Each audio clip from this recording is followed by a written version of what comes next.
حضرت عمر فاروق رضی اللہ تعالیٰ عنہ کی شہادت کا جو واقعہ ہے وہ بھی بڑا زبردست ہے، اور سن کر ایک ایمان والے کو اتنا رنج ہوتا ہے۔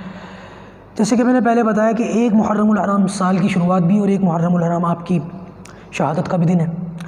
دراصل ایک صحابی حضرت مغیرہ ابن شعبہ رضی اللہ تعالیٰ عنہ، ان کا ایک غلام تھا، مجوسی تھا، اور خراج وغیرہ اس پر عام لوگوں سے زیادہ تھا۔ دراصل وہ کئی پیشے وہ جانتا تھا، کئی کام اس کے، وہ لوہار بھی، بڑھئی بھی، اور دنیا بھر کے کچھ کام وغیرہ وہ جانتا تھا۔ اس کو اپنے خراج کے اوپر اشکال تھا۔ اس نے آ کر کے حضرت عمر فاروق سے کہا کہ میرا خراج زیادہ ہے۔ تو آپ نے اس سے پوچھا کہ تم کیا کیا کام کرتے ہو؟ تو اس نے کہا میں یہ بھی کرتا ہوں، میں یہ بھی کرتا ہوں، میں یہ بھی کرتا ہوں۔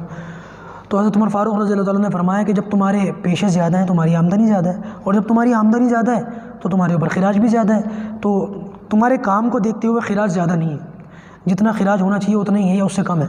کاموں کی زیادتی کی وجہ سے تمہیں خراج زیادہ لگ رہا ہے، ورنہ اور کوئی بات نہیں ہے۔ تو بہرحال اس بات کو لے کر کے وہ حضرت عمر فاروق پر غصہ ہوا، اور بھی کچھ وجوہات جو بیان کی جاتی ہیں ان کی تفصیل کا موقع نہیں ہے۔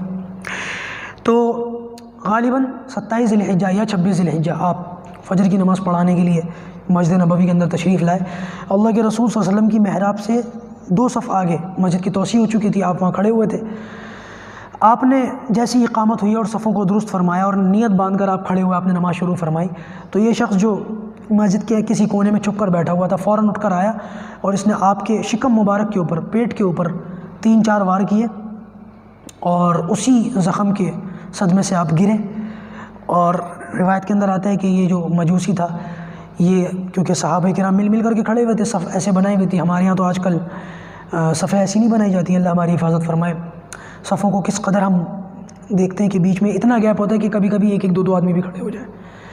تو صحابہ کرام کے یہاں معاملہ ایسا نہیں تھا، صحابہ کرام صفوں کو بڑے مل کر کے کھڑے ہوتے تھے۔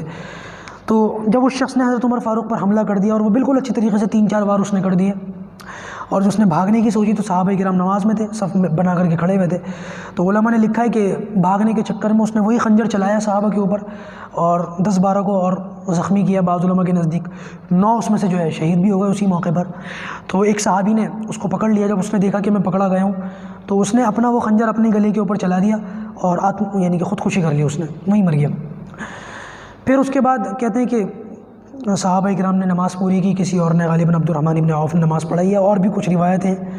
تو اس زخم کے صدمے سے آپ کا انتقال ہوا ہے، اور آپ نے 2-4 دن چونکہ مرہم پٹی ہوتی رہی، کوشش کرتے رہے، لیکن نہیں موقع ہوا۔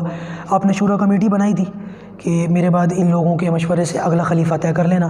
آپ نے امی عائشہ صدیقہ رضی اللہ تعالیٰ عنہ سے نبی اکرم صلی اللہ علیہ وسلم کے برابر میں دفن ہونے کی اجازت لی اپنے بیٹے کو بھیج کر کے۔ پھر یہ بھی وصیت کی کہ ہو سکتا ہے میں خلیفہ ہوں، خلیفہ ہونے کی وجہ سے انہوں نے حکم سمجھا ہو، یا جو ہے آنکھ کی شرم کی وجہ سے اجازت دے دی ہو، میرے مرنے کے بعد میری مسیری دوبارہ وہاں رکھنا، اور اس کے بعد دوبارہ اجازت لینا۔ پھر نبی اکرم صلی اللہ علیہ وسلم کا پڑوس آپ کو نصیب ہوا۔ اللہ پاک جو ہے ان کے مبارک طریقوں پر، ان کے بتائے ہوئے رستوں پر چلنے کی ہم سب کو توفیق عطا فرمائے۔